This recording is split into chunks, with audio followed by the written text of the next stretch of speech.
Let's answer some of your questions now. You want to do Ask Half?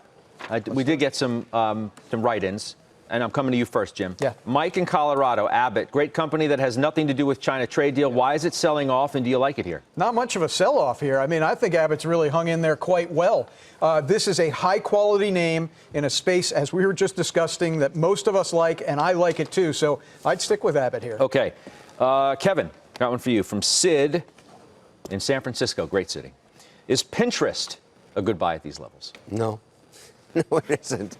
This is not the kind of stock you buy when you have the issues weighing on the market that are way beyond. I mean, the trouble with Pinterest is there's a time for this kind of thing, but not in a volatile market. This will add volatility to your portfolio. I wouldn't buy it. So let me ask you this.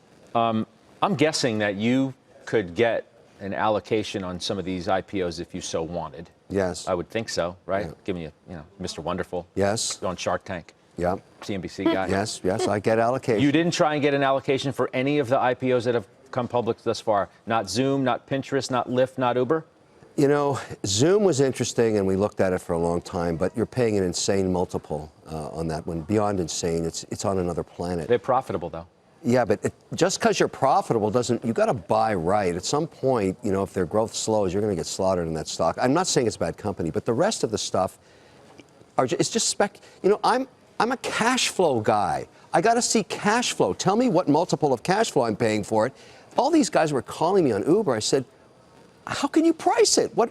How can you even know what it's worth? I know, but you've never wanted any of these tech IPOs?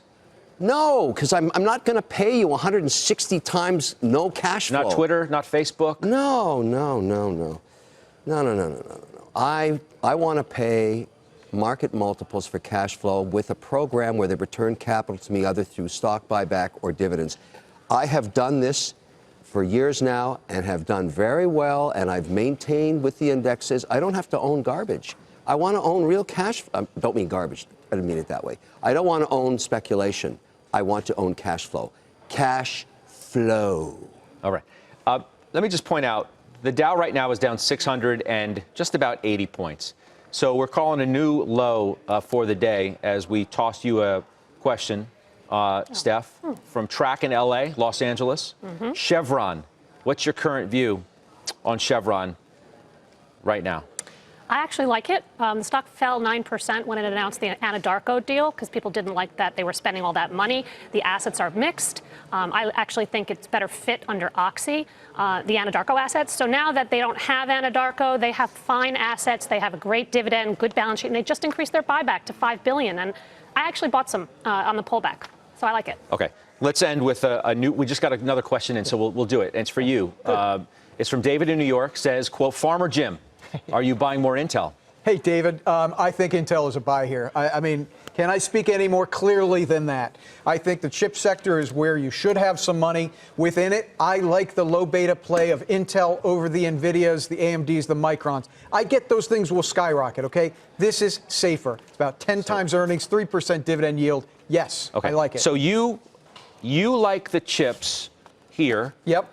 Even though they've been in an upset mode. And there's been some real declines in that space. There have been real declines. Absolutely unequivocally true. They got a little ahead of themselves. You know I'm a long-term investor. This is a long-term investment for me. I think at 58 it was a little ahead of itself. I think it's way oversold right now. I think it's a buy right now. And the other names that you own in that space, too? Well, Qualcomm is not done rallying. I mean, unfortunately, it's one of these stocks that's in the crosshairs of the China trade war. Again, I think I've been clear about this. I think that rational heads will prevail on the China trade deal. Something will be done. Qualcomm is at the forefront of 5G, which is vital going forward. I agree with Jimmy. The chips, if you remember, I got out of the SMH a couple of weeks ago. We talked about that on the show. I think the SMH at around 100 to 105. I think that's a buying opportunity. A name I'll give you in the semi-equipment space is Teradyne. On a pullback, that's a name I'd like to buy.